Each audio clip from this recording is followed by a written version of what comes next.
A second chance at life is the ultimate fantasy. But for ordinary salaryman Takeru Kamishiro, it was a terrifying ultimatum. He was suddenly ripped from his boring, clockwork existence, standing before a cosmic entity who told him he had already died in the real world. His only choice was rebirth on the dying planet of Medeus, tasked with saving its constantly collapsing civilizations. The problem? He was given virtually no combat skills. No hero's sword, no fighting experience, just overwhelming raw magic power he couldn't control, and an odd team to search for materials. He arrived utterly alone, financially ruined, and immediately facing starvation. This was a high-stakes survival game, where the world's salvation, or his own demise, hinged entirely on him learning to scavenge quickly. The cosmic entity wasted no time on pleasantries, getting straight to the point about Takeru's new role as the world's reluctant messiah. After processing the shocking news of his death, Takeru, recalling his mundane previous life, settled on his new priority, a desirable companion. He politely requested a cute companion. The god, amused by the simplicity of the wish, simply assured him he would encounter many desirable partners on his journey. Equipped with maxed-out mana reserves, automatic global language translation, and an infinitely large storage bag, a glorified grocery tote, really, Takeru was unceremoniously dumped into a dense, unknown forest. He looked around at the towering trees and the alien sky, quickly realizing the divine intervention hadn't provided a roadmap, only the raw, often confusing tools he needed to figure out his own survival. Upon awakening, Takeru's immediate thought was, naturally, food. He remembered his single, crucial cheat skill, the search magic. Excitedly, he tried to activate the spell, but it failed completely. He felt a deep surge of shame and frustration, realizing that magic in this world wasn't intuitive. It required an unexpected, almost bureaucratic step. He had to scrawl the Japanese command in the dirt to make it work. As the spell activated, the world was instantly transformed. Holographic icons indicating rare materials lit up everything around him, even the weeds and pebbles. He systematically differentiated the symbols, learning the hidden language of the gatherer. Clovers meant herbs, diamonds meant minerals, and hearts symbolized life energy. The first high-value item he scanned was moonite grass, listed as a rare B-rank material. Takeru had been reborn not as a warrior, but as a master scavenger, and he embraced his new role instantly. He resolved to become the greatest gatherer merchant Medeus had ever seen, if only to afford a decent meal. Takeru spent hours tirelessly filling his infinite storage bag with every marked item he could find, quickly amassing an unbelievable haul of high-quality goods. He made his way to Tormi village and, introducing himself as a traveling merchant, encountered the curious village guard Marlowe. At the general store, the shopkeeper was instantly stunned, not by Takeru's awkward height, but by the sheer overwhelming quality and volume of his inventory. Takeru, who had only been gathering for a few hours, received 300,000 raves for his collection, an equivalent of roughly $20,000 US. He had gone from disposable salaryman to unexpectedly rich commodity broker in a single afternoon. The shopkeeper, assuming Takeru was a legendary specialist, immediately tasked him with a perilous mission: retrieve rare Mizral ore from a remote mountain. That night, at the inn, he received a small but shocking dose of reality. The inn had no public baths. Only nobility could afford that luxury. Takeru, a man now capable of cosmic feats, was forced to settle for a simple cleansing spell, his dignity permanently wounded by the lack of a proper soak. Takeru's quest led him deep into the feared forest of ancient dragons. He noticed the strange, unsettling absence of monsters. Perhaps they were scared of his power, or maybe the rumors were simply false. Pushing onward, he suddenly lost his footing on a treacherous slope and fell into a deep cave entrance. Landing safely thanks to his magic, he continued his search for the Mizrail, but instead made a much grimmer discovery: the skeleton of Belria Fend. The fallen warrior had succumbed here, and Takeru found a simple necklace and a heartbreaking letter from the man's family, pleading for him to return home before it was too late. It was a tragic, sobering moment, showing Takeru that the quiet, desperate dangers of this new world were just as deadly as the mythical ones. Takeru honored the dead, digging a proper grave and saying a prayer, acknowledging the anonymous sacrifice. Before resting, he mixed scavenged materials into a makeshift Takeru's soup that, against all odds, was surprisingly delicious, proving his gathering skills extended to cooking. Deeper inside the cave, the environment grew unstable. Takeru successfully located the first deposits of the requested Mizril ore, gathering a small but valuable amount. But the earth began to shake violently, rumbling with escalating intensity. Ignoring the clear danger, Takeru pressed on, driven solely by the promise of more valuable loot and the need to complete his quest. That's when he stumbled upon it, a pool of water that glowed faintly, the purest and cleanest he had ever seen in either world. Scanning it, he found the frightening truth. It was SS-rank underground magic element water, and it was explicitly listed as belonging to the ancient dragon of the underworld. Despite the clear warning, Takeru, driven by foolhardy overconfidence, couldn't resist the draw of the high-ranked material. He took a drink. This action was his immediate undoing. His massive, unstable mana reserves flared violently upon contact with the sacred water, instantly awakening the beast from its deep slumber. A terrifying, earth-shaking scream echoed, and the colossal dragon, Voldius, emerged from the pool's depths in a torrent of ancient magic, demanding to know who dared disturb his sacred domain. Takeru reacted instinctively, dropping to the ground in a deep bow, a habit drilled into him from 20 years of apologizing to his boss. He apologized profusely, explaining he was merely a gatherer. The dragon, however, was not concerned with politeness. He was shocked by Takeru's sheer amount of mana, noting it was on par with his own. Voldius then made a stunning, transactional request. His child's egg would not hatch because it was tainted by miasma, and he needed Takeru to use his unique, clean mana to save it. The reward for this terrifying task was the rest of the Mizril ore Takeru came for. Takeru agreed, but his attempt to heat the egg with his power caused a sudden, violent explosion of pure magic. He was overwhelmed and fell into the water, briefly losing consciousness. In that instant of darkness, a second deity appeared, a universal middle manager, who angrily noted that Takeru, by involving himself with the dragon, had fundamentally broken the balance of Medeus already. Takeru was nearly erased by the sheer force of the resulting chaos, facing a second death just moments after starting his new life. Takeru awoke, sputtering for breath, relieved to see Voldius still there. More importantly, the egg had hatched. A tiny, dirty baby dragon suddenly bounded onto him, licking his face, and it was dirty. Voldius, explaining that Takeru was the stronger parent, and the baby had imprinted on his mana, declared the baby was now his to raise, fulfilling Takeru's wish for a cute companion. The dragon, whom Takeru affectionately named B, was now his ward. Voldius then gave Takeru the promised Mizril ore and retreated back into his pool, instructing Takeru to leave. The salaryman, who began with nothing but a search function, had now accidentally formed the most shocking contract in the world of Medeus. He left the ancient forest not with a sword, but with a literal mythical beast in tow. The greatest threat now wasn't monsters or starvation, figuring out how the world's quietest gatherer could possibly keep a baby dragon a secret in Tormi village. Takeru and B finally exited the ancient dragon's cave just as the sun was setting. B, seeing the world outside for the first time, zipped around happily, vibrating with pure, unadulterated energy. Takeru knew they had limited daylight left, so he quickly decided to set up a temporary camp nearby. His first priority was B.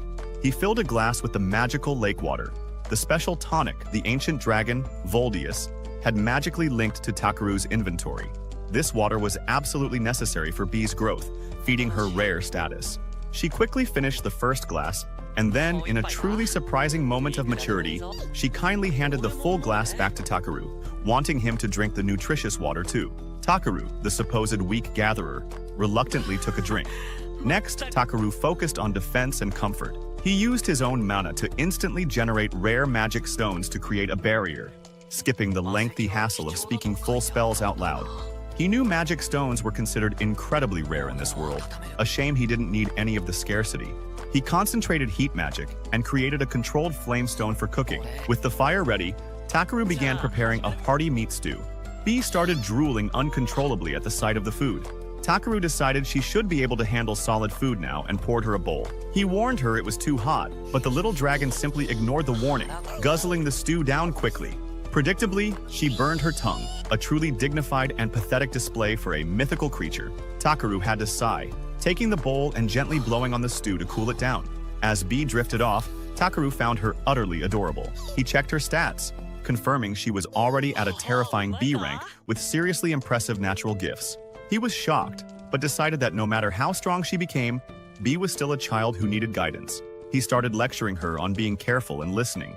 But Bee, too sleepy, simply snored right through his speech. Takaru was left to ponder if he had been given an overpowered kid who literally ignores him. With the night peaceful, Takaru knew that morning would bring new challenges. And the next morning, things got aggressive. The next day, Karu climbed the cliff he had fallen from, reaching the perimeter of the forest. The area had strangely transformed. As Bee began exploring, a strange, primal tingling hit Takeru, and Bee came flying back, visibly terrified. His radar interface lit up with a flurry of monster pointers. He realized his monster-repelling, bad smell must have finally been washed away. He wasn't worried, though. Fighting meant getting valuable materials and fresh meat. The danger wasn't just lurking in the trees. A C-rank rock falcon suddenly appeared, swooping down behind him. Bee was terrified, but Takeru dismissed the predator as a cute ingredient. As he read the monster's description, he noted its meat was tasty. Right, fine then. That was reason enough. He instantly created a powerful magic shield, then shot razor-sharp ice spikes, bringing it down instantly. One new ingredient secured. But Bee pointed to the forest, where more monsters were emerging. A pack of vile wolves with snakes for tails. Takaru knew he had to face them in close combat. He quickly cast enchantment spells to make his body lighter and faster. He reinforced his entire body with defensive magic. When the first wolf lunged, he dodged it effortlessly, then landed a decisive, ultra-hard kick to the wolf's head that instantly eliminated the creature. The other wolves were too slow for his enchanted speed. Takeru systematically took them all out using powerful, swift kicks. He collected the valuable meat and materials, but then spotted even more creatures coming. He was profoundly annoyed now. He couldn't keep fighting an endless tide forever, as much as he enjoyed the quick, satisfying exercise. Just when he thought the brutal forest fight was over, the onslaught still wouldn't let them go. The sheer number of monsters was reaching overwhelming levels. They needed to move, and they needed to move fast. Bee, seeing his frustration, decided to help, trying to fly him out while carrying him. Takaru thought the little dragon couldn't possibly manage, but Bee used her amazing power to lift him up. Takeru tried to assist her by casting a spell to greatly reduce his own weight, but he helped too much. Bee was completely unprepared for the sudden drop in load and suddenly shot high up into the sky, surprising both of them with her speed. Takaru panicked, screaming that she was flying too high, and the startled Bee instantly dropped him. He started screaming as he plummeted back toward the ground, but thankfully, the dense trees acted as a giant, soft cushion, saving his life. Bee immediately zipped down after him, covering his face with frantic apologies and licks. Takaru was low-key, annoyed by her antics, but as he stood up, he realized they had flown completely clear of the forest. He thanked her, but begged her to hold back a little next time, emphasizing that he was merely a fragile human. Bee, not understanding those complicated words, just hugged him tightly in reassurance, accidentally breaking a couple of his ribs in the process. They had escaped the creatures, but the next discovery would be even more ridiculous. As they resumed their journey, Takaru waved a random branch he'd found, claiming it was the branch of the legendary sleeping Yggdrasil that embodied the world. Bee knew the secret. She breathed a cloud of stinky gas that instantly transformed the tiny branch into a magnificent staff. Takaru was shocked. A gatherer with a wizard staff? How utterly inconvenient for his disguise. His thoughts were cut short by a loud, monstrous roar. Following Bee, he found her circling a tree near a ragged, exhausted female elf. The monster roar was her stomach. She hadn't eaten in 3 days. Takaru couldn't believe the sound was coming from her. He handed her his water bottle, which she emptied immediately. The water helped, but didn't ease her hunger, so Takeru offered her his lunchbox. She greedily devoured the food, shooting a hyper beam of joy and saying the food was heaven. Takeru was taken aback. Elves shouldn't behave so utterly uncivilized. He tried to temper her praise, telling her the food only tasted good because she had been starving. Takeru started roasting her, asking how she possibly ran out of food, adding that even a complete beginner would carry a lunchbox. The elf got pissed and moved to quarrel with him, but Takeru immediately backed off because she simply stunk. He confessed he thought elves smelled like peppermint and strawberries, not fresh manure. The elf was furious, saying she couldn't bathe while camping. She ran off, thanking him for the food, but lectured him for mocking someone who had just helped him. Takeru was left utterly disappointed after his first encounter with an elf. This world apparently offered no elegant fantasy races. Anyway, he regrouped and exited the area. B spotted a magnificent carriage pulled by a unicorn from over a mile away. The merchant driving it, Porin, invited him to ride along to the Tormi village, asking if he was a wizard because of the staff. Takeru nervously replied that he was just a humble gatherer, which Porin found impressive since gathering experts were rare. The whole family, Eliza, Yunnan, and Kane, checked him out. Takeru tried to scare the kids by joking about being a bandit. The boy simply laughed, saying he couldn't be bad because the magic crystal bell hadn't rung. It rings when a bad person is nearby. Takeru was deeply impressed by the simple, effective security idea. He introduced himself. The family was incredibly friendly, saying they always help each other out. Takeru found them almost too trusting for their own good. They had no idea who was really riding with them. Later, B started making noises from under Takeru's coat. Takeru nervously let her out, warning her not to bite. The kids were smitten, but the parents were shocked. Dragons are incredibly rare. Porin asked if Takeru was a dragon knight, but Takeru explained he just found and hatched the egg, which was even more shocking to them. That night, Takeru set up a magic stone barrier, but the family put their full trust in B instead of the stones.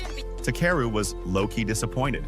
When Eliza prepared dinner, Takeru asked to cook instead. He pulled utensils and ingredients from his magic bag, which was yet another surprise, and prepared a massive, delicious meal. The taste amazed everyone. Porin started crying because he was bored to death of eating dried meat every single day. He declared Takeru a magician, not of power, but the magician of taste. They all laughed and celebrated. For Takeru, who used to eat dinner completely by himself on Earth, having company while eating was a truly great feeling. It begs the question, how long can a gatherer with an SS rank dragon and god-tier magic keep his weak cover? What do you think will be the next shocking revelation of Takeru's hidden power? Let me know in the comments below. And that's it for this time. The next morning, Takeru started his day, predictably, by maintaining his tools before the traveling merchant and his wife prepared to leave. After they arrived on the outskirts of Tormi village, Takeru offered his polite thanks, and the merchant reciprocated. A simple, wholesome transaction. The village guard, however, revealed the merchant's secret. The man only showed up seasonally, spending winters in the major cities. Takeru, recalling the merchant's constant sad expression, simply assumed business was bad this season. Good thing he didn't have to worry about such peasant issues, right? He casually reflected on his own god-tier cheat skill, a blessing from the gods that let him gather anything. He really was living the easy life, entirely oblivious to the fact that his easy life was about to cause an international incident. His priority now, getting paid. He headed straight to Jerome the collector's shop to sell his latest haul, including the mithril ore Jerome had requested. Jerome, the collector, was about to have the worst day of his professional career. Takeru, the genius, had just casually mixed in some mithril magic ore with the regular haul just to see what happened. Jerome's face went pale. After a lot of dramatic gasping and deliberation, he dropped the atomic bomb. This wasn't just valuable ore. It was a legendary object that only existed in fairy tales. Takeru, ever the dedicated actor, played surprised, but inside he was just confirming that his gathering skills were, indeed, completely broken. Then came the true catastrophe. Jerome confessed that the sheer quantity Takeru had collected was enough to give him more power than all the magic stones the country possessed combined. This wasn't a sale. It was practically economic sabotage. Takeru, with a straight face, chalked it up to being lucky. Jerome, understandably, didn't believe a word of it, recognizing Takeru as a world-class prodigy. But the man was weird. Jerome found it utterly baffling how Takeru had such massive power, yet such a shocking lack of common sense. His urgent advice? Get out of this backwater and go straight to Belkheim City. That was where Takeru could finally achieve the fame and success commensurate with his completely unbelievable, accidental genius. So what did the man with the key to global dominance do next? He went back to the inn to read an encyclopedia, because he genuinely didn't know what an adventurer's guild was. The guy who could trip over a legendary artifact daily was trying to figure out the concept of a job board. Priorities, folks. After his brief study session, he decided to join the guild, because how else do you make money while traveling this beautiful world? First, he had to take care of the villagers. He hosted a huge feast using the meat from the monsters he'd casually subjugated, instantly cementing himself as the town hero. His departure the next day was genuinely emotional. The lady at the seasoning shop nearly cried, packing him enough food to last the month-long journey to Belkheim. Back at the inn, Takeru revealed the biggest piece of hidden drama. He still had the mithril magic ore. Jerome hadn't bought it. B, the tiny dragon companion, went into deep thought about the priceless artifact, but quickly gave up and went to sleep. A perfectly reasonable response to such a complex topic. Takeru, however, came to a decision that only someone with unlimited wealth could conceive. He would use this invaluable, kingdom-altering material to make a little trinket for his kind villagers. Takeru's idea was breathtakingly simple and fiscally insane. He would use the legendary mithril magic ore to infuse an ordinary oil lamp with magic. On his very first try, naturally, he succeeded. The next morning, as the villagers bid him a tearful farewell, Takeru presented his humble, life-changing gift to the guard. He explained that this lamp would create an invisible barrier to keep people with ill intentions out of the village. It was the ultimate, priceless security system, crafted from the world's most sought-after material, all because he was feeling a little grateful. The villagers were hesitant, realizing this was a major magical artifact, but Takeru insisted, declaring this place his home. He didn't linger. He didn't stay to watch the tears or hear the overwhelming gratitude. He quite literally dashed away from the village with B, avoiding the sentimentality like a level 99 raid boss avoids a low-level grunt. He left behind a piece of his limitless power to protect a place he barely knew. On the road to Belkheim, Takeru felt things were too quiet, too calm. He had, of course, just jinxed the situation. Moments later, a giant creature blocked the path. Takeru's first move? Scanning it. His conclusion? Forget the threat level. The crab was edible. This was quite clearly the only data point that mattered. He prepared to attack, but B wasn't having it.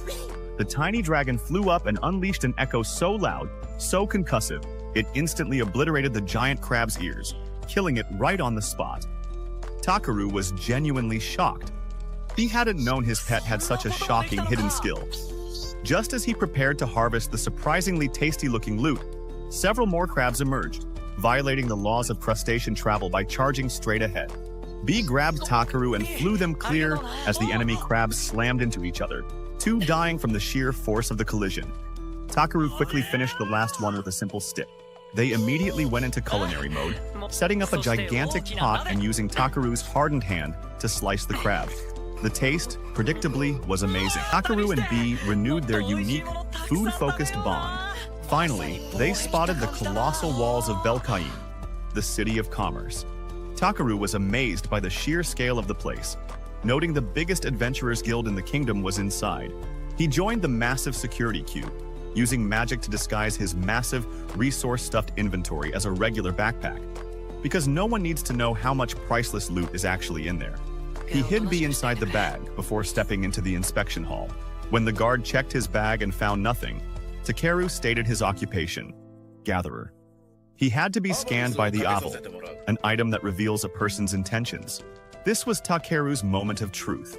Would his divine cheat skills be exposed? Takeru quickly scanned the Aval back and was relieved. His own stats were completely average, and he registered as blue, meaning utterly harmless. The gods, it seemed, were kind enough to hide the fact that he was basically a walking cheat code. The guard, however, did notice one tiny thing, the dragon's blessing. Takeru introduced B, explaining he was a pet, a gift from the dragon. The guard, mildly annoyed but accepting, allowed him to pass after seeing a bangle as proof of ownership. Takeru stepped outside, eyes wide at the bustling streets, and quickly found the guild. Inside, the receptionist, Ariana, looked utterly overwhelmed, which was a nice welcome. Takeru cut straight to registering as an adventurer. When asked for proof of fighting experience, he listed the monsters he'd defeated and then produced the ultimate proof, the giant crab he had killed early. The sight terrified Ariana, who immediately ran, alerting the other adventurers. One of the veterans scanned Takaru, confirming the blue status, harmless. But when Takaru explained his intent, that he was there to register, and then he was going to eat the crab, the entire guild went silent. They were shocked. They hadn't even known the crabs were edible. That one nonchalant statement revealed more about his overpowered nature than any epic battle ever could. He then introduced B, and the sight of a dragon as a pet officially stunned the hardened adventurers into absolute silence. Takaru, smugly satisfied with the impression he'd made, accepted his rank F adventurer's badge. He and B bumped tags, the oblivious overpowered gatherer and his secretly destructive dragon, ready for the next chapter. Takeru now makes the difficult visit to the family of Belria Fend. He carefully informed them that he had found the young man's belongings deep in the woods outside of Tormi village. We see a brief flashback that reveals Belria had initially ventured out to get medicine for his sick father. Takaru, being the poster child for good deeds, asks if he can perform a favor for the grieving family. Before leaving the slums, Takaru used his imitation healing magic to cure Belria's father. Takaru proceeds to visit the guild shop to sell a mountain of resources, 8 epera leaves, 6 polivent roots, and 20 each of ruri mushrooms and akani mushrooms. The shopkeeper confirms that clients have been thrilled with the quality of his work. Here, the guild receptionist intercepts him, stating there have been many requests for his services. Takaru politely declines, insisting he will only accept a small handful of F-rank jobs. He needs to keep a low profile after all. His long-awaited reward was a moment of peace. Takaru finally went to take a bath, which he had wanted since he arrived. The bath water was initially filthy, but he was able to purify it instantly using his powerful Clean spell. Here, he ran into Clay, the Dragon King of Honor, who complained his old wounds were acting up again. Clay asked if Takeru could use healing magic, noting he had heard rumors that Takeru had used such magic on Belria's father in the slums. Takeru nonchalantly replied he just mimicked what he had seen before. Clay quickly remarked that Takeru could have made a mountain of gold if he had charged, but Takeru said he didn't want to upset professional doctors who work for a living, because that's a completely normal reason.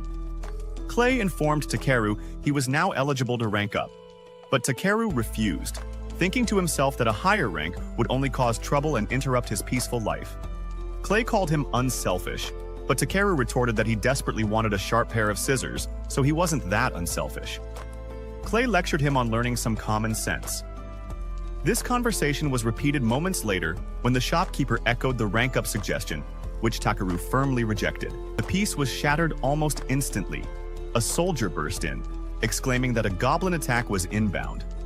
The guild instantly rose to action, planning to gather everyone rank D and higher to fight off the impending threat. The organizer asked Mezueli, the receptionist, if any rank A adventurers were around.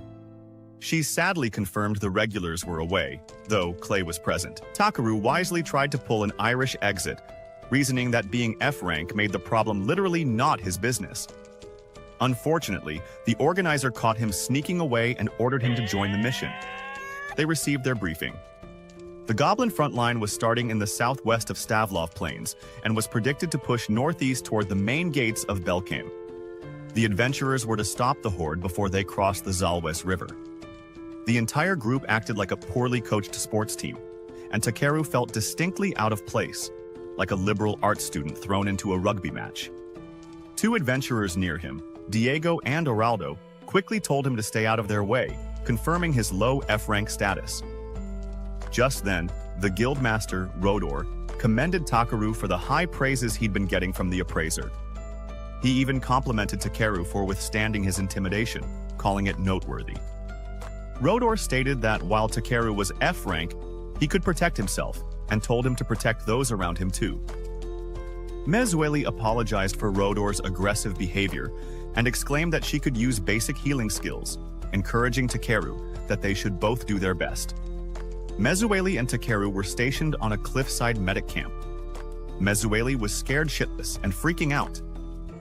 Takaru tried to calm her down, knowing her panic would only cause more trouble later. He reassured her that it was natural to be afraid and encouraged her to focus on healing the wounded. Clay showed up, surprisingly not on the front lines. He noticed Takeru speaking so passionately and chuckled, but Takeru claimed he was just trying to ensure nothing became troublesome later. Clay admitted he was stuck back here because his old wounds were flaring up. Takeru asked if the back wounds he noticed at the bathhouse were the cause. Clay immediately became defensive, asking if Takeru was going to shame him for receiving wounds on his back, a sign of running away.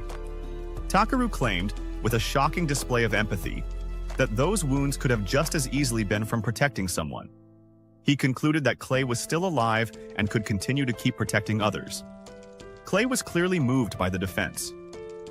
A horn suddenly sounded, signaling the arrival of the goblin army. Clay departed, heading to the front line against Takeru's protest, swearing to protect everyone even if it broke his body. Takeru muttered under his breath, "You can't protect anyone if you break your body." Mezueli echoed the sentiment. Takeru finally conceded that this was definitely not the time to try and avoid trouble. Takeru pulled out his tree-dress staff, instantly deployed a powerful barrier around the medic camp, and ran after Clay, enhanced with his speed and hardening magic. On the battlefield, adventurers were already getting overwhelmed. Takeru launched an assault, knocking out several goblins with a single punch. B also joined the fray. In addition to her previous hyper voice attack, she took out a large chunk of the trash mobs with a Pikachu-style thunderbolt. She can learn 2 more moves now. The adventurers debriefed Takeru, saying a high-rank species called a goblin sergeant had shown up, and Clay had been separated while retreating. They found Clay holding his own but being pushed back. B came to the rescue with another perfectly timed thunderbolt. Clay ordered Takeru to leave, but Takeru proved his point by tapping Clay on his back wound, causing him excruciating pain. Takeru stated they should fall back and regroup, and that B and him would fight as well. Clay, worried that the goblin sergeant would catch up, put on a strong front, stating Takeru should live. Takeru asked if the scar on Clay's back held any important memories. Clay stated it was just a reminder of his foolishness, an annoyance. While B was having fun toasting the trash mobs, Takeru tossed his staff to B, pulled out the ancient dragon's water, and splashed it on Clay, immediately following up with the incantation, Reda Furious. Clay was instantly healed and transformed into an advanced draconic species, a Dragonute, looking remarkably like Voldius. The Dragonute Clay proceeded to decimate the rest of the mobs and the goblin sergeant alike. Guildmaster Rodor showed up, witnessing the lingering chaotic magic in the air. Rodor immediately asked Takeru if he was responsible for releasing Clay's power, and if Takeru was the one casting strong spells and lightning strikes everywhere. Takeru thought to himself that Rodor must be confusing B's attacks with his own magic. Takeru paused, then confirmed, "Yes, I am the one who released his power." Rodor's demeanor instantly shifted. He dropped all pretenses and asked Takeru point blank, "What exactly are you?" Takeru calmly replied he was just an F-rank adventurer who happened to be good at gathering. Rodor, sensing Takeru wouldn't reveal more, promised him a reward. Back at the inn, Clay had returned to his normal form, but claimed he still felt something fiery inside and demanded an explanation from Takeru. Takeru, with trademark nonchalance, explained he had just splashed some SS rank element water on him and cast Reda Furious. He explained he got the water from B's parent, an ancient dragon. Clay was confused about the healing spell. Takeru explained he just imitated what he knew, saying healing magic works better when imagining how the body is made. He noted Clay had a lot of important nerves on his back, which greatly enhanced the effect. Clay, feeling overwhelmed, asked who Takeru really was. Takeru decided to tell him everything while B cuddled adorably with his cloak. Clay, processing the crazier things that happened that day, decided to believe it. He then talked about his earlier transformation, calling the state a Dragonute, a power his ancient ancestors held. He was proud, but scared. Takeru advised Clay not to get too excited to prevent the next transformation. Clay, rightfully so, stated that Takeru truly lacks common sense, and decided it was his turn to give Takeru a lecture. Back in the village, everything had returned to normal. Takeru decided to do some window shopping, probably for those sharp scissors of his, and meets a cat beast woman who asks if she can help. Takeru meets the energetic Catwoman apprentice, Rebel, and asks about scissors. She confirms they don't sell them, but upon learning Takeru is the famous materials gatherer, she offers a potential solution. She explains that their master, a talented blacksmith, might help him in exchange for a very small, difficult procurement. Inside, Takeru is suitably impressed by the craftsman. Rebel, dreaming of forging a hero's sword, pitches her exchange idea to the boss, Grallis. Grallis, ever the voice of caution, immediately rejects it. Ribel insists, citing the dwindling Ildra ore supply and a tight deadline. Grallis counters that the Ryuhai mine is overrun by demons after an earthquake and is far too dangerous for their talented new recruit. What a concerned boss. Ribel, recognizing the sheer scope of the task, tells Takeru to forget the whole thing. Takeru, whose sense of self-preservation is clearly optional, asks the astonishing question, "If I get the impossible ore for you, will you forge a custom pair of gathering scissors that only I can use?" Grallis is speechless, which is understandable. Takeru then whips out a giant crab claw from a previously slain monster, proving he is, in fact, terrifyingly capable. The deal is sealed, and Takeru has leveraged a rank A risk for a pair of customized cutting tools. Takeru and B head west by wagon toward the Ryuhai mine. His travel buddies chatter about recent mountain weirdness, poisonous herbs suddenly dying, disturbances in the White Tree Forest, all of which Takeru completely fails to connect to his own slight misuse of world-altering magic. At a horse dealer, they encounter the infamous Stinky Elf Friend demanding a magnificent steed, only to be offered a large white raven. The stable master patiently explains that here, horse is a term of convenience for anything that hauls cargo. The elf, mortified and audibly starving, departs, heading toward Vosrael. Takeru, spotting an opportunity for his beloved Moon Knight grass, slips away to gather. Sure enough, the elf's monstrous stomach growl leads him right to her. After providing water and food, Takeru makes a snap decision. He quickly hits her with a clean spell before she can get close enough to ruin his mental image of elves forever. The now clean elf, Velvareda Brolight, insists that as an elf she must repay the favor. Takeru suggests she could be his bodyguard, because he desperately needs one, obviously. Brolight accepts, officially joining the team. Her first contributions to the gathering effort, a plain rock, some feces, and a poisonous mushroom. "Ah, she's like B," Takeru kindly notes. Brolight then proceeds to showcase her actual value, effortlessly ripping out an entire tree trunk and slicing it into firewood using her rank A Sylph Jambia. Later, Brolight reveals she's traveling to Vosrael to find a legendary white Pegasus for her sister, Nutakara. The party happily retires for the night, only to discover Brolight possesses a second equally impressive ability, extremely loud snoring. The sleep-deprived party arrives at the city. While dining at an inn, they are discussing Brolight's acquaintance, the honorary Dragon King, when Clayston, behind them. Clay immediately launches into a well-deserved lecture on Takeru taking quests far above his rank. Takeru proudly explains the scissors deal.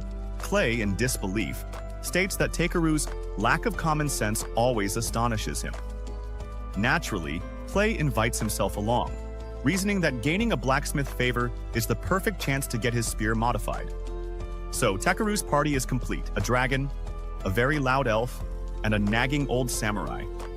At the gates of the Dwarven Kingdom, Clay simply speaks to the guards, and the whole party is immediately ushered past a massive queue for an audience with the king. Takeru learns the truth. Clay is the legendary hero who freed the kingdom from the Demon King, Thunder Kengum, and yes, there is a giant statue of him. Upon meeting the king, Clay complains about his statue, showcasing their friendly relationship. Takeru hands over a letter from Grusis. The king explains the gravity of the demon situation. Clay casually volunteers himself and Brolight to escort Takeru, gaining permission for the gathering quest and an extra assignment: investigate the overall status of the mine. At the mine entrance, Guide Zambo leads the team into the dark depths. Inside, Takeru gives a masterclass in not taking anything seriously, effortlessly dual-casting light and read to illuminate the path while also mapping the tunnels. His new elite party members are suitably impressed by his casual genius. Takaru ignores them, using his search feature to note that the visible ore is low-grade. The party is promptly ambushed by spiders. Clay is forced to leap into battle, eliminating one, while Takaru manages to paralyze another with stop motion, allowing Brolight to finish the job. Deeper in, Takaru's search finally hits gold. He uses a series of precision spells to procure the material. It's not the requested Ildra ore, but Ildrite, a stunningly rare, crystalline, rank A material that Clay confirms is virtually a magic stone. The moment of triumph is interrupted when B shouts that something is coming. Takaru, abandoning all pretense of being a sensible human, starts to drool as he identifies his next meal, yet another giant crab creature, and eagerly prepares for battle. The air crackled with excitement. Takaru and B were ecstatic, staring down the massive crustacean. It was the Trango crab, a ferocious rank A monster. As Clay frantically yelled, the crab struck first. Clay immediately called for teamwork, but Takeru flatly refused. "This is my main dish tonight," he declared. He ordered B to provide cover, but with one major rule: no fire or lightning magic. Takeru then activated quick and reduction magic on his limbs and charged. B blasted the area with hyper voice. Takaru landed a clean strike with his staff, and it had no effect. Thinking fast, B used Ice Beam to immobilize the crab. Takaru quickly used Scan, finding the monster's vulnerability, its joints. He then unleashed Ice Needles, freezing the huge crab solid. Clay immediately demanded an explanation for the solo attack. Takaru revealed his culinary logic. If we use tainted weapons, the crab might be inedible. Surprised they planned to eat it, Clay voiced his professional concern, arguing that his inability to fight made him a poor bodyguard. Takeru simply said he was used to fighting crab monsters. Clay conceded Takaru's magic was well-suited, but emphasized the importance of trust and teamwork in battle. Takaru apologized, and Clay was placated. With the demon vanquished and Zambo ecstatic about a found mineral vein, Takaru realized the magnitude of his power. He understood what the celestial being meant. A single drop can cause many ripples. As Brolight called for them to head back, Takaru hoped his changes would be positive ones. Reporting to the king's chambers, Takaru gave his account. Zambo vouched for the results and asked Takaru to present the demon. Takaru obliged, dropping the massive crab in the throne room. The king was impressed, calling it a terrifying creature and a worthy deed. Takaru requested his reward, the crab itself. Brolight pointed out they also received 3 million rave each, but Takeru was too focused on the dishes he'd cook and forging his new scissors from the crab's shell. Brolight was rewarded with the majestic steed she'd been seeking for her sister. Clay received a splendid brand new spear. Brolight departed to deliver the steed to her sister, stating her great debt to Takeru, who insisted they were even, given his prized crab. With a final goodbye, Clay noted their carriage had arrived, and they headed back to the guild.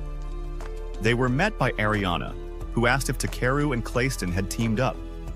Takeru began to object, but Clay quickly intervened, claiming they had formed a temporary team. Clay side-eyed Takaru, explaining it was good to have someone keep an eye on Takaru's crazy antics. Takaru took mild offense but was happy for his new companion.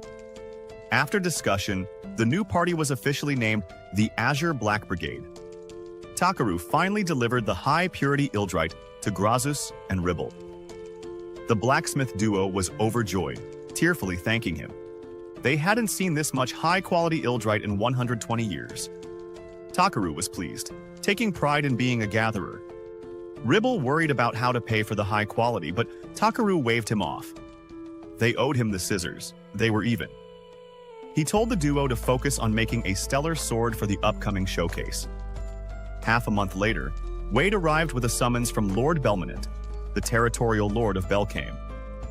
Takaru immediately feared trouble and feigned a stomachache. Wade assured him the noble was pleasant, and Takaru reluctantly opened the letter. The Lord wished to bestow honors upon Takaru and Clay for their battlefield efforts and invited the newly formed team to the estate. Takaru was suspicious, believing honors was a ruse to ask for something. Clay joked the Lord just wanted to see the young dragon, sending Takaru into a panic that they'd take B away. Wade assured him the Lord had no such authority.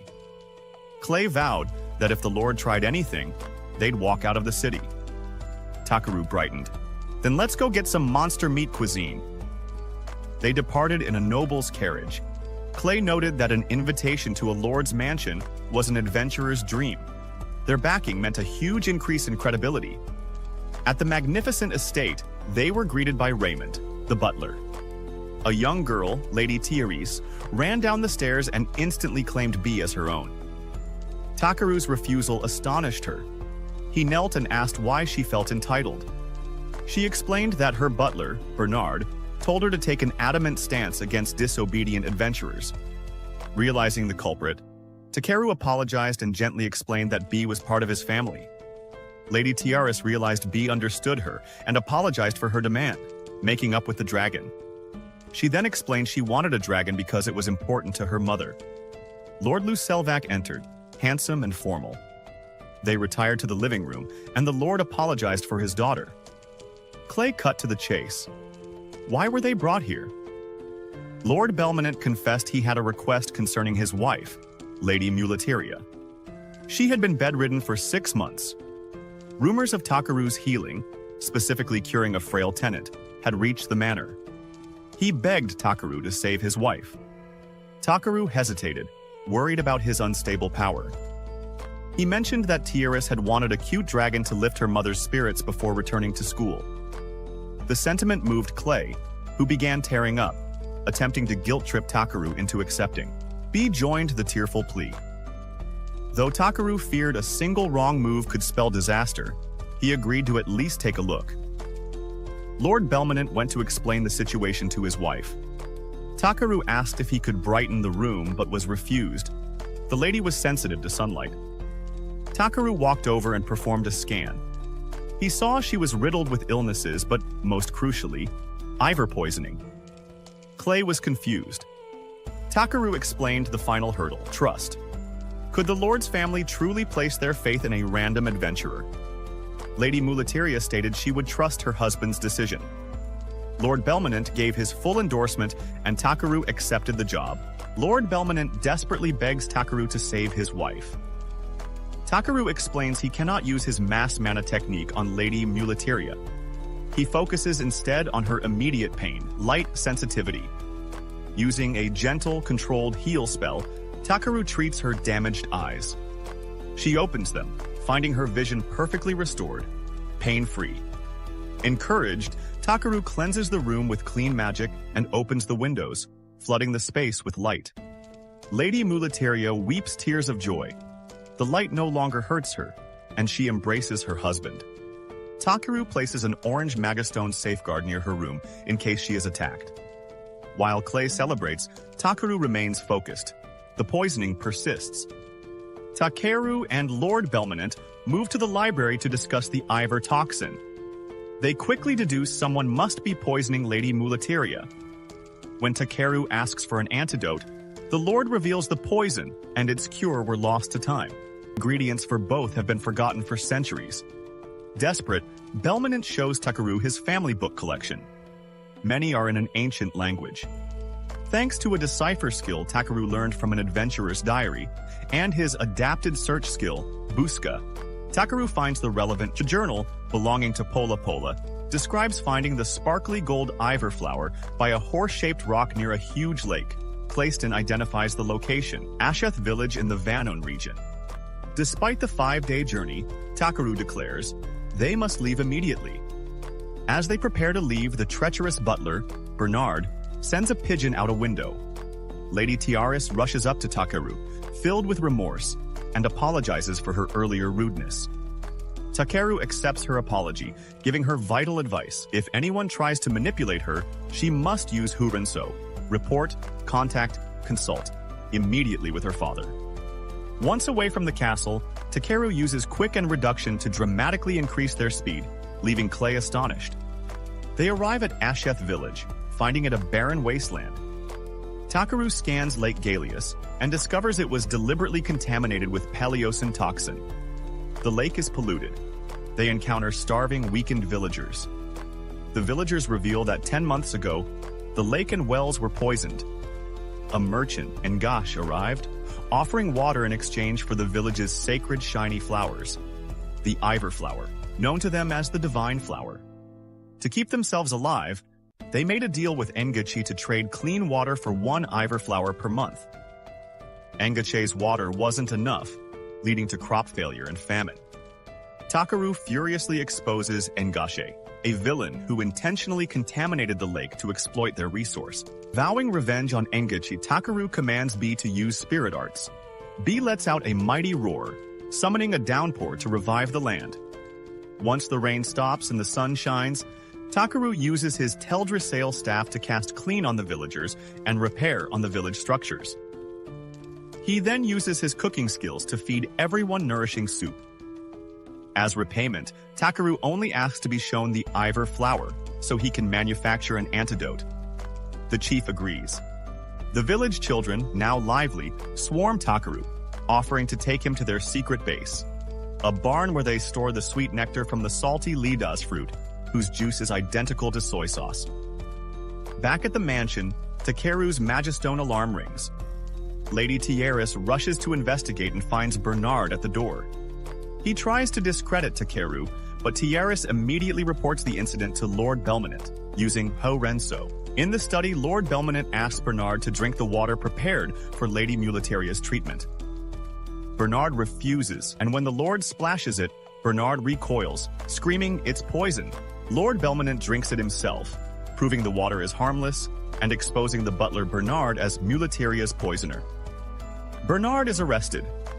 Lord Belmonent immediately receives a ciphered letter, and a look of shock crosses his face. The encoded letter is discovered in Bernard's room. Meanwhile, in Asheth, Ngash visits to forcibly take all the Ivor with his hired thugs. A guard reveals the chief is with the adventurers, and they know the flower is poison. Ngash announces a change of plans. They will finish the village now. Takaru and his party, escorted by the chief, arrive at the field with the horse statue and the Ivor flowers. Takaru exclaims, "We have found the divine flowers!" Deep inside a dark cave, the village elder led Takeru and Clay to a beautiful underground lake. Here, beside a horse statue, grew the golden Ibur flowers. Takeru sat down and used his scan spell on the flower. The scan revealed that the Ibur garden is guarded by a legendary beast. The chief explained that this was Hofulnir, their village guardian, who long ago saved them from a lake demon. As the chief mentioned the myth that the Ibur flowers grew from Hofal's tears, Takeru wondered if it was right to take such precious herbs. The elder insisted, seeing Takeru as the village's savior, and gave his approval. After thanking him, Takeru cut a flower with his scissors, excited to make the antidote and test the strange soy fruit he had found earlier. The calm was instantly broken when a villager rushed toward them in a panic, alerting them that an attack was underway. Takeru and Clay rushed back to Ashisu village. Upon arrival, they found the buildings burning and ruined. Takeru quickly commanded B to put out the flames while Clay evacuated the villagers. Once the fires were out, they were relieved to find no one was seriously hurt. A villager explained that this devastation followed the visit of the merchant, Ingash. When the village refused to give him more of the Ibur flowers, Ingash went rogue and set the entire village on fire. Hearing this, Takeru clenched his fist in rage. The elder then revealed that the boy, Ganza, was missing. An old lady confirmed that Ingash's subordinates had kidnapped him, fleeing toward the lake. Using his enhanced search skill, Takeru quickly located the villains inside an abandoned fortress. Though the chief warned them, Takeru reassured him that Clay, an A-rank adventurer, would certainly bring Ganza back. Outside the fortress, Takeru and Clay waited in the bushes. B flew to a window and returned with intel. The bandits were shamelessly having a celebratory party inside. Hearing the thieves rejoice after burning a helpless village sent Clay flying into a rage. Transforming into his dragon form, he prepared to destroy them. Takaru calmed him down, pointing out that a reckless charge could put Ganza at risk. Clay, frustrated but realizing Takeru was right, suggested a concealment technique. Using their magic, Takeru and Clay infiltrated the fortress, quietly knocking out a drunk guard. While searching the bandits' storage for evidence of poison, they heard the bandits laughing upstairs, mocking the village and revealing Ingash's true, malicious plan. The bandits boasted they would use Ganza as a hostage to get the Ibor flowers. Their discussion turned to exploiting Lord Belmonant's wife's poisoning, intending to spread the news globally to market Ibor as a rare, untreatable poison and sell it for huge profits to assassins. Takeru finally understood why the merchant was so interested in the flower. Clay, now restless with fury, was given the command to obliterate the bandits without killing them. Clay burst through the main door, terrifying the thieves. Seeing his subordinates overwhelmed by the dragon, Ingash decided to escape. He ordered a goon to retrieve a secret weapon. Suddenly, the invisible Takeru, impersonating a bandit, tricked Ingash into revealing Ganza was safely secured in an outer building. Outside, Takeru located Ganza in a guarded room. B quickly dispatched the guard with a swift headbutt. Takeru broke the lock by hardening his hand, and Ganza ran into his arms, crying in relief. The bandits outside panicked, fleeing from a terrifying monster, a giant sea anemone, the secret weapon summoned by Ingash. Takeru scanned it and found it was only a B-rank demon. He rushed back inside to help Clay, who was struggling against the creature's endlessly regenerating tentacles. Takeru used an ice breath skill to freeze the demon's entire body and instructed Clay to aim for the brain between its two red eyes. Clay struck with a powerful punch, but the demon was only enraged, unleashing an army of tentacles. The attack blew Takeru and Ganza out of the fortress. Takeru managed to toss Ganza to B before falling into the poisonous lake below. As he sank through the toxic water, Takeru lamented that he might die, but realized his body had acted on its own to save the boy. He heard a woman's voice from the void, but stubbornly ignored it while dwelling on his fate. Finally, she yanked him out of the water. Takeru saw a flying horse holding him, the legendary Hofalnir. Hofalnir showed Takeru that the lake had turned a pure blue color, explaining that Takeru's magic had purified the water. She revealed that centuries ago, she used all her power to create the Ibor flower to absorb the lake's poisonous magic, turning herself into the stone statue. Takeru's recent absorption of the poison had restored her power. After accepting her thanks, Hofalnir returned Takeru to Clay and Ganza, then transformed into a burst of light. Back at Belmonant's mansion, Takeru and Clay used a doctor from the Adventurers Guild to create the Ibor antidote. Takeru gave the liquid to Lady Milueta. She improved instantly. Takeru confirmed via scan that the poisoning was completely cured. The good news brought Tuss to tears, and the whole family wept in celebration. Afterward, Takeru returned to the village to help rebuild. He reassured the chief that Ingash was safely in the custody of the territory lord. The grateful chief asked how to repay him, and Takeru asked only to collect the Ibor flowers for future antidotes. He then showed the chief his true reward. He cooked a potato and poured a sauce over it, made from the villagers' bitter discarded lidis fruit. The chief immediately fell in love with the taste. Takeru revealed the sauce was soy sauce and proposed a business deal, buying the seemingly useless lidis fruits in bulk and selling the resultant soy sauce as a Belsim village specialty. Finally, while riding out of the village, Takeru admitted he was exhausted. He looked at the sun and thought he was hallucinating when he saw Hofalnir materialize beside him. Clay saw her too. Hofalnir landed and, transforming into a woman, declared she was tired of being stuck in the village and wanted to travel the world with him. Though Clay objected, Hofalnir reminded Takeru he needed a horse anyway. Takeru nodded, but thought it was too much to use a legendary beast like a common mount. Hofalnir didn't seem to mind, and happily told Takeru he can go wherever he wants with her, cementing her place as a new, legendary pain in the rear end. A few days later, Takeru went to visit Grallis, seeking to commission another pair of superior harvesting scissors. The master blacksmith immediately boasted that his latest sword had won a prestigious competition, crediting Takeru's supply of high-quality Ildrite ore. Grallis, eager to return the favor, was thrilled to create the finest gathering scissors Takeru could imagine. Leaving the shop, Takeru found Hofalnir waiting impatiently. Though he appreciated her companionship, her mischievous streak showed when she asked if she should whip Grallis to speed up his work. Takeru quickly diverted her, and Hofalnir settled for simply demanding food. This soon led to an amusing squabble with B, who also wanted a snack. Their bickering was interrupted by Grit, who invited Takeru to the Adventurers Guild for an urgent discussion.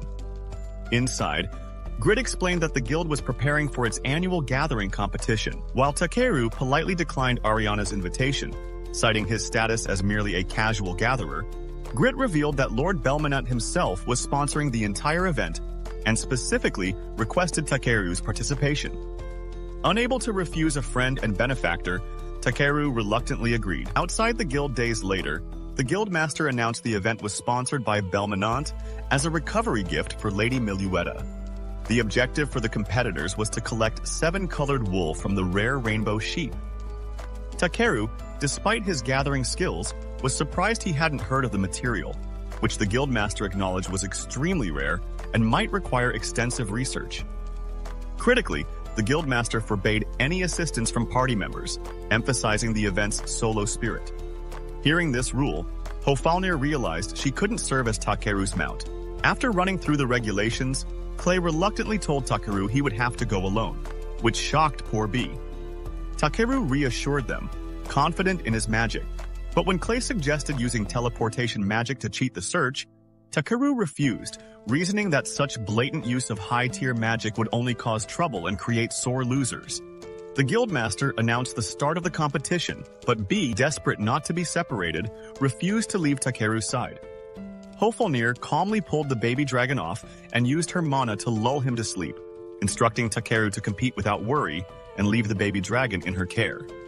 Takeru sprinted straight to the library, where he quickly skimmed through books until he found information confirming that the rainbow sheep inhabited the remote Mount Takarana. He immediately headed to the location. Reaching the towering mountain, Takeru realized he had a demanding climb ahead to reach the sheep at the summit. Feeling anxious about embarking on a quest without B for the first time, Takeru ironically imagined B stress-eating and getting fat back at the guild, a thought which amused him. Meanwhile, back in the city, B sadly munched on a sandwich, still stressed. Hofalnir asked why he was worried, noting Takeru's strong protection barrier, but then boastfully claimed she would have been much more useful to him as a horse. This declaration angered B, who considered himself Takeru's primary mount. Hofalnir stood up, ready to prove her speed, but Clay swiftly intervened, reminding her that everyone already acknowledged she was the fastest, a compliment that placated her. Clay then complimented B's agility as well, which finally settled the tense argument. Although relieved that the two powerful beasts had calmed down, Clay was worried about having to handle them for long without Takeru's help. Takeru, unaware of the drama, ate a hot bowl of gyoza that night before sleeping. The next morning, Takeru successfully reached the peak and found the rainbow sheep grazing peacefully. Knowing that the small animals are quick to run, he wondered how to capture them. Takeru decided to speak sheepish, magically attracting the entire flock. With their undivided attention, Takeru asked the sheep for their wool. A pink sheep, trusting and eager to be sheared, hopped right onto his lap. Takeru gently used a comb to collect the wool, quickly followed by the rest of the flock, who willingly offered their colorful bounty. After collecting the required amount, Takeru started heading back home. During his descent, he paused, noticing a majestic dragon flying nearby, and wondered if B would grow up to look just as magnificent. Upon Takeru's return, B immediately awoke and clung to him, crying as if Takeru had just survived a war. Shortly thereafter, the guildmaster announced Takeru's victory and promoted him to FB rank. Takeru was initially confused by the rank, but the guildmaster explained it allowed him to accept gathering or adventuring quests ranging all the way from F rank to B rank. Although Takeru seemed to consider focusing purely on gathering, the guildmaster strongly cautioned him against consistently over-delivering on product quality. He warned that selling materials far superior to what clients paid for would severely crash the local market. Takeru was shaken by the advice, but the guildmaster clarified that he and the rest of the guild rooted for him and didn't want to see his high-quality work undervalued. Pondering their sincerity, Takeru considered accepting more official quests for the guild. Clay quickly told him to make up his mind, and Hofalnir added that he easily deserved the special rank. With both friends urging him, Takeru finally accepted the FB rank ring. As he took it, the guildmaster expressed his hope for Takeru's future contributions. Suddenly, a commotion started as Ariana burst in, announcing that a forest worm had appeared near the main road. Now formally recognized as an adventurer, Takeru immediately headed out with Clay to confront the monster. Upon arrival, the party waited, and soon the massive worm crawled into view, towering over them like a skyscraper. As they prepared to engage, a familiar voice called out to Takeru from atop the worm's head, Brolight, who was using the monster as a mount. After she greeted Takeru, Clay, and B, Brolight dismounted, but Takeru swiftly deployed his clean spell to eliminate her terrible stink. He asked why she was riding such a huge beast, and she explained that she brought it from her homeland specifically as a gift for Takeru to use as a mount. Takeru, seeing the filthy monster, used his clean spell on it too, which terrified the worm, causing it to instantly burrow away. Takeru explained to Brolight that such large monsters were unsuitable mounts, prompting her to wonder if she should find a horse instead. Hofalnir quickly interjected, saying he didn't need one. Takeru then invited Brolight back to the city to explain everything. After treating her to a feast, Takeru explained his adventures since their last meeting, including forming a party with Clay and meeting Hofalnir. Brolight asked if she could join their party, and Takeru agreed immediately. Brolight proudly revealed her A-rank adventurer ring, surprising Clay, who she assured worked hard to achieve it. While Clay was excited to spar with Brolight, Hofalnir sensed Brolight had a pure soul, finding her spirit soothing. When Hofalnir began to refer to Brolight by a secret identity, Brolight quickly asked her to keep it private, which Hofalnir agreed to. Takeru then asked Brolight the real reason she needed his help. She revealed that her sister, Ludakara, the village priestess, had fled their homeland. Due to Ludakara's sacred role, village tradition required her to marry an elf to produce powerful children, but she refused to marry a random smelly man. Ludakara promised she would only accept the arranged marriage if she was given a beautiful white horse as a gift. Sadly, by the time Brolight finally procured the horse, Ludakara had already disappeared to get milk. Though Takeru felt uncomfortable with the seriousness of the situation, Brolight convinced him that he was the perfect person to find her sister. Takeru reminded Brolight that if he brought Ludakara back, she would be forced into a marriage she hated. Brolight clarified that she wasn't seeking to force her sister's return, only to understand why she had disappeared without a word. Understanding Brolight's sincere feelings, Takeru agreed to help and asked Clay and Hofalnir to join the quest. Both agreed without hesitation. Brolight then led them toward the elven village, explaining that they would find it once they stumbled across a forest that met specific conditions. Takeru was baffled that she could simply use any forest to travel home, but Brolight explained that she uses elven magic to manipulate space, creating a gateway to her homeland through certain points in the world, a process Takeru noted sounded similar to his own teleportation spell. Hofalnir excitedly offered to get everyone to the target forest at lightning speed. Transforming into her majestic horse form, she instantly captivated Brolight. They all enjoyed a comfortable, fast ride into the forest's depths. Upon arriving, Brolight used a summon spell to create a small, swirling vortex, the portal to her land. She instructed everyone to touch the vortex and close their eyes before entering. Brolight stepped through first, Clay and B followed, but Takeru hesitated, unnerved by the spatial gateway. Before he could enter, Hofalnir warned him to keep a close eye on Brolight, hinting that she carried painful secrets despite her cheerful demeanor. Hofalnir then passed through, leaving Takeru alone. He finally summoned his courage, touched the portal, and was sent through a spatial vortex into a vast, breathtaking elven land.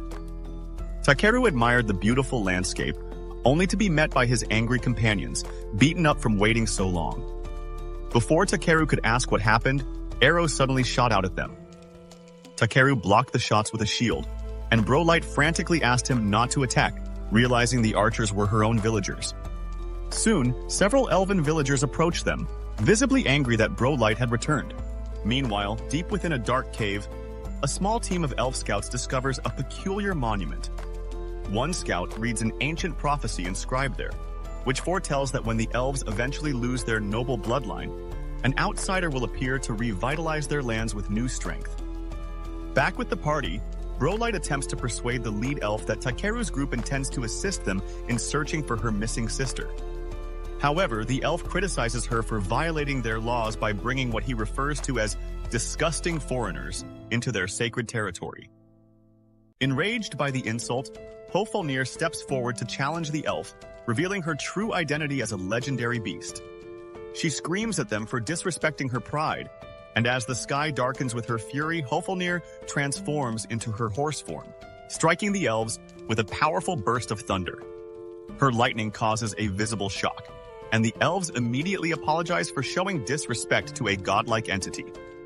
While Hofalnir remains infuriated, Takeru realizes they cannot understand her in her horse form because her magical power is overwhelming the communication.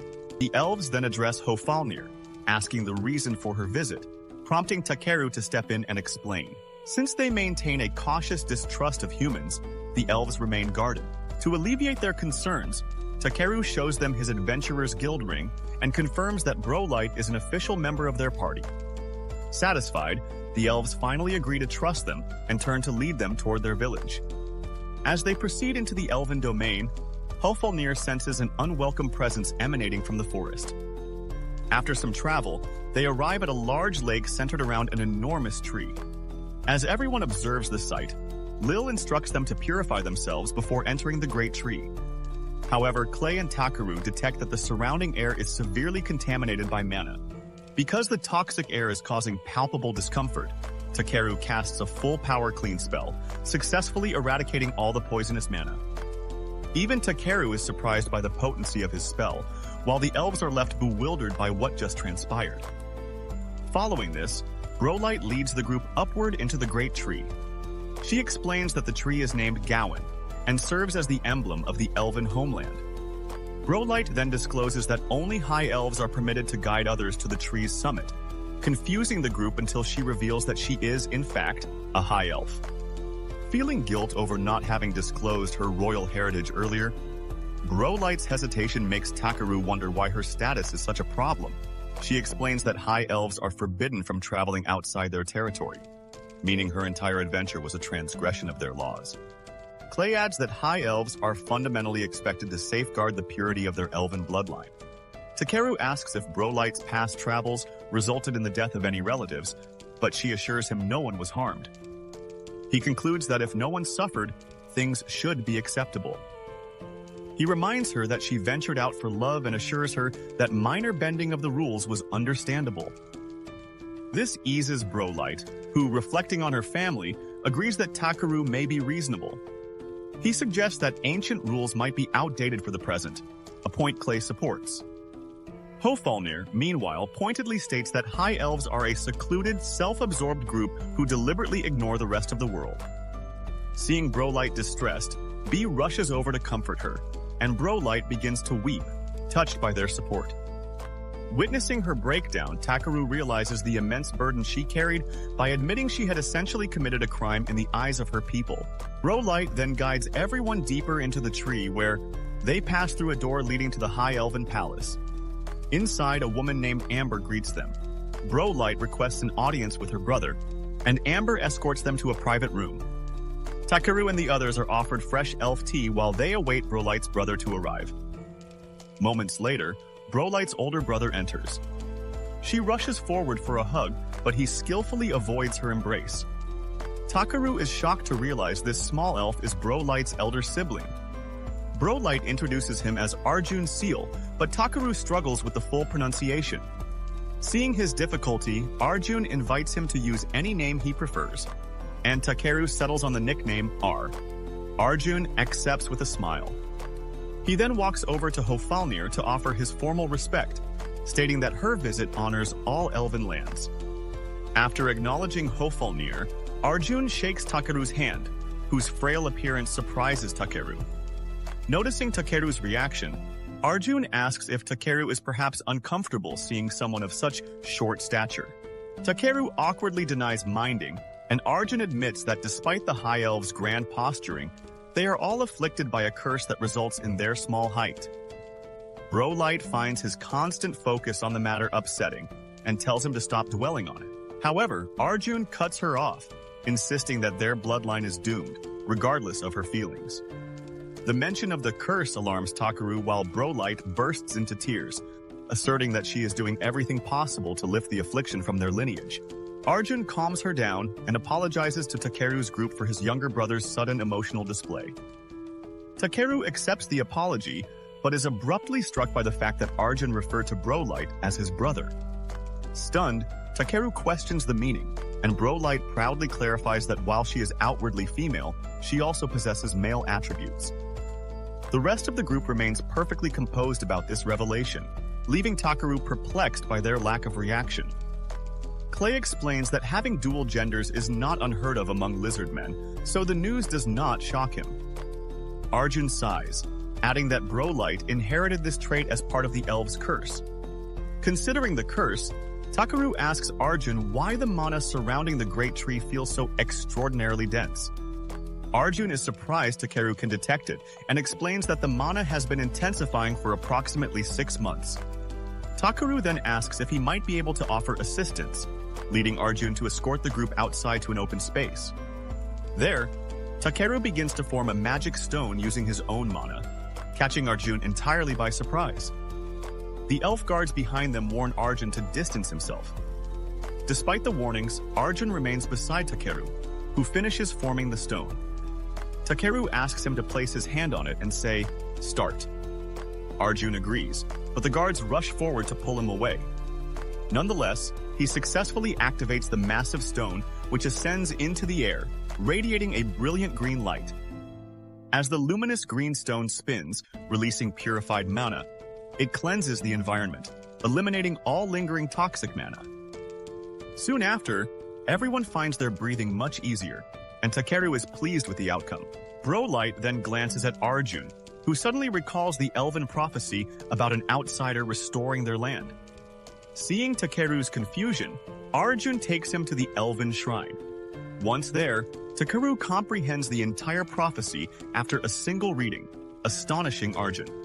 Focusing on the part about the elves losing their noble bloodline, Takeru begins to question its meaning.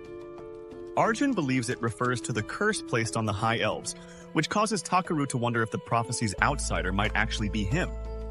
Despite Arjun nodding, Takeru thinks he doesn't truly fit the prophecy because he merely purified the air, not the land itself. However, he does accept that the outsider must originate from a different lineage. Later, while bathing with Clay and Brolight, Takeru continues to reflect on the prophecy's underlying message. Remembering they still haven't located Brolight's sister, he decides that solving the prophecy must become his highest priority.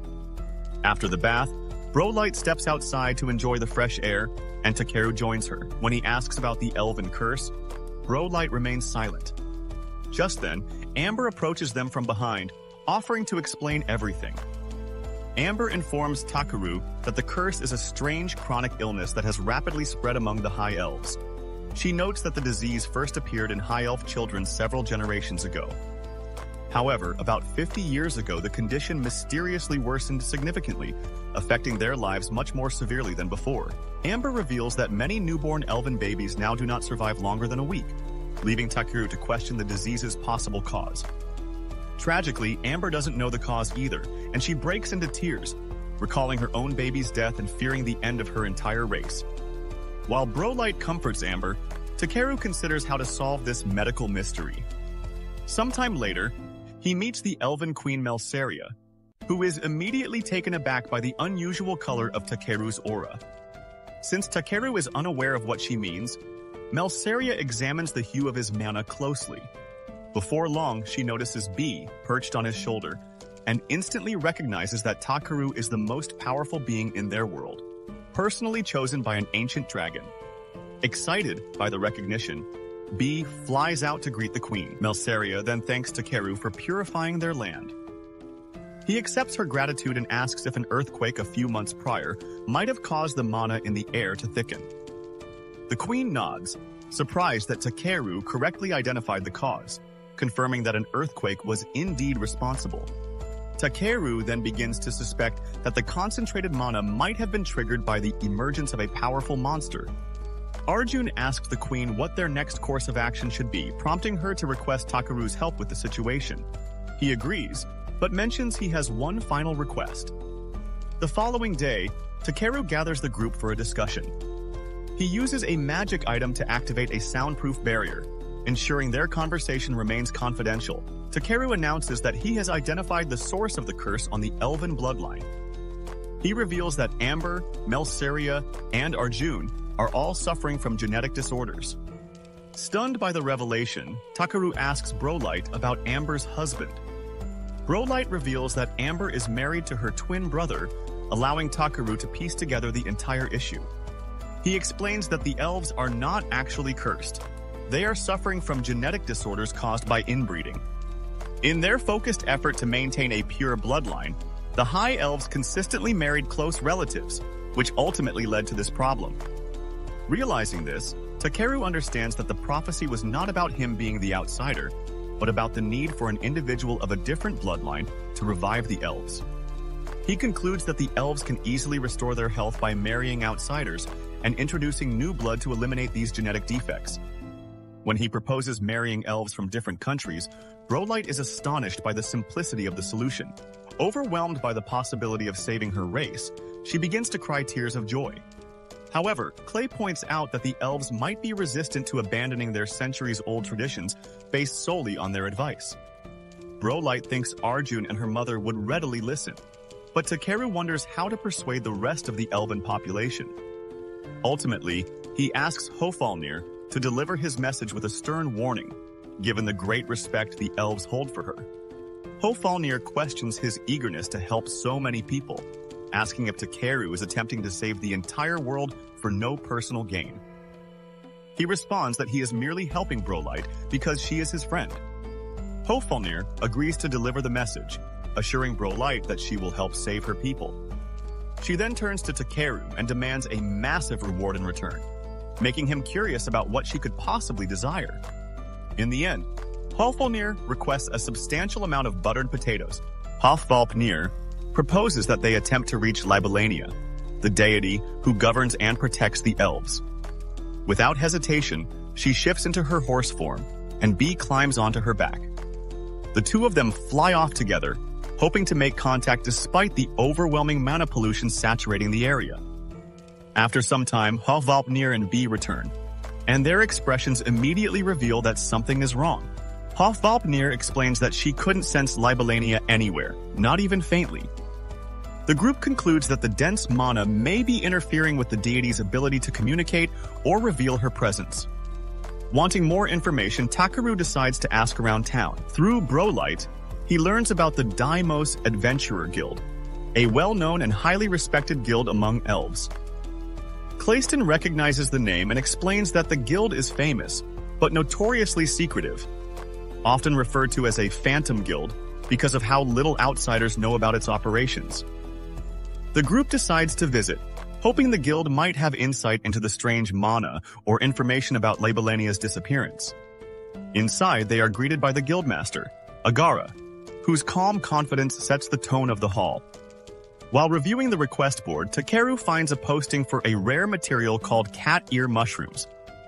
Agara tells them the mushrooms grow deep inside Kieto Hollow, but warns them that the hollow has become extremely unstable due to a dangerous buildup of toxic mana.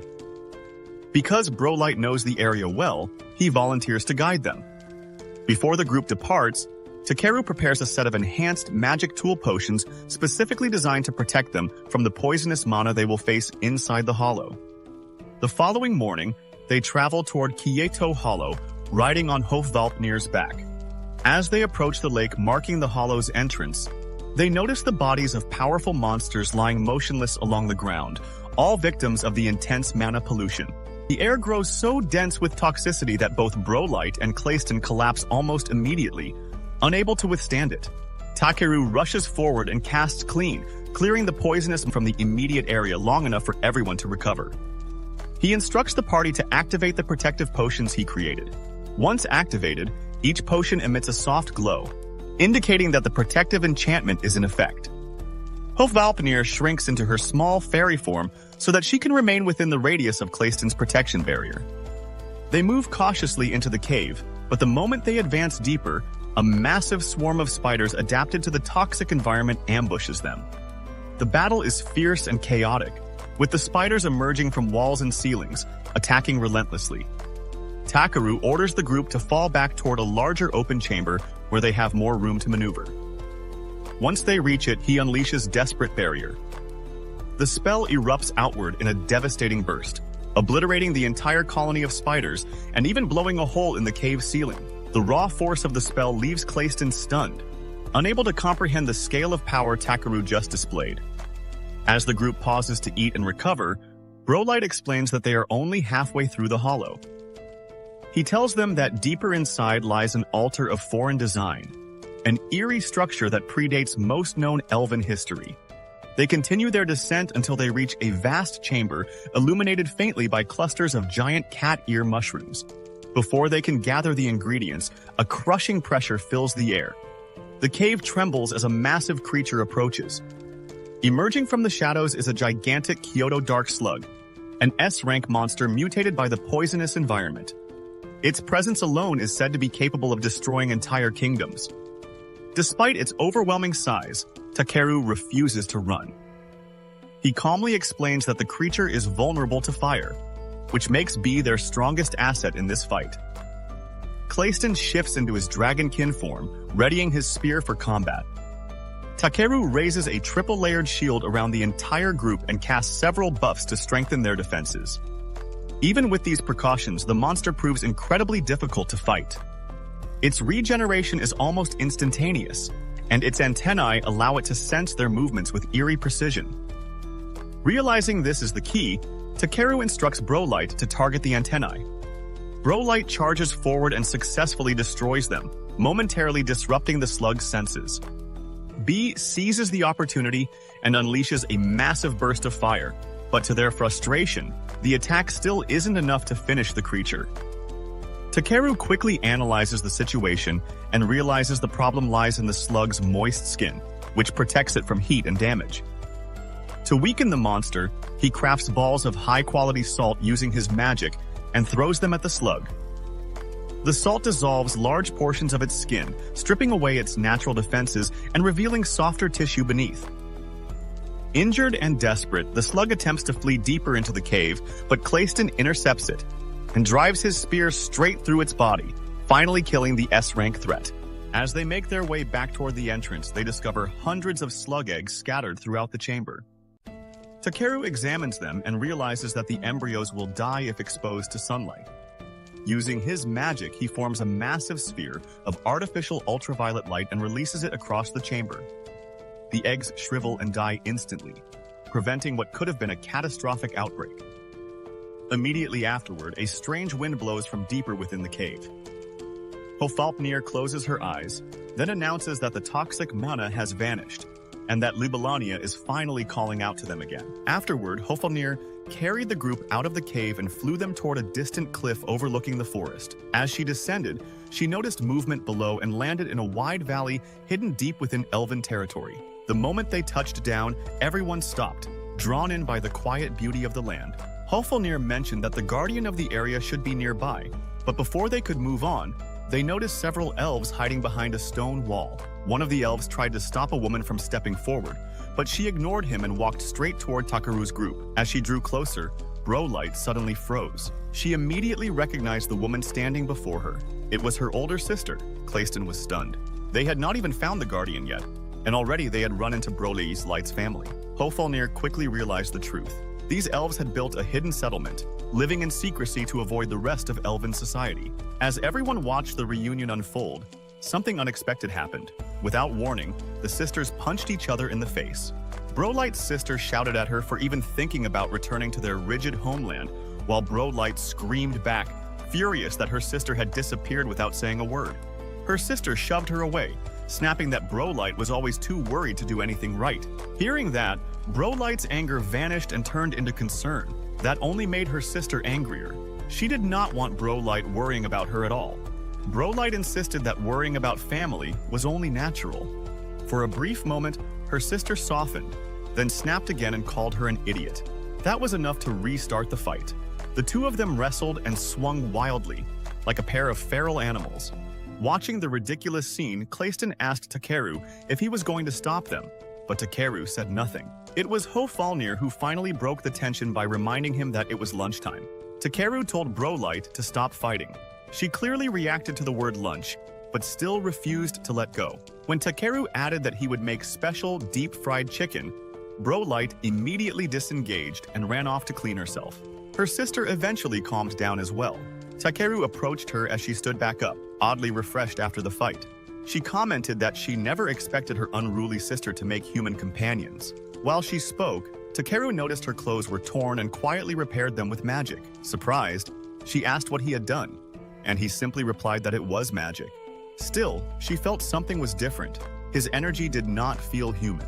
Hofalnir agreed and explained that Takeru's blessings had pushed his body beyond normal human limits. Clayston backed her up, leaving Takeru visibly embarrassed. Turning back to Brolight, her sister remarked that it must have been exhausting to deal with her. Despite Brolight's reckless behavior, Takeru said she had helped the party many times. Her sister was not convinced and believed Brolight's high elf heritage and cursed bloodline only caused trouble. Takeru answered calmly that he did not care about status or lineage and only saw Brolight as a person. That answer caught her completely off guard, and she smiled. As preparations for dinner began, everyone gathered together. Later that night, they ate alongside the elves. Brolight and her sister sat next to each other, still wearing stubborn scowls. Takeru laughed quietly at their attempts to act tough before slipping away from the noisy gathering. Sitting alone, he watched B slowly drift off to sleep. Not long after, Brolight's sister approached him and apologized for the noise.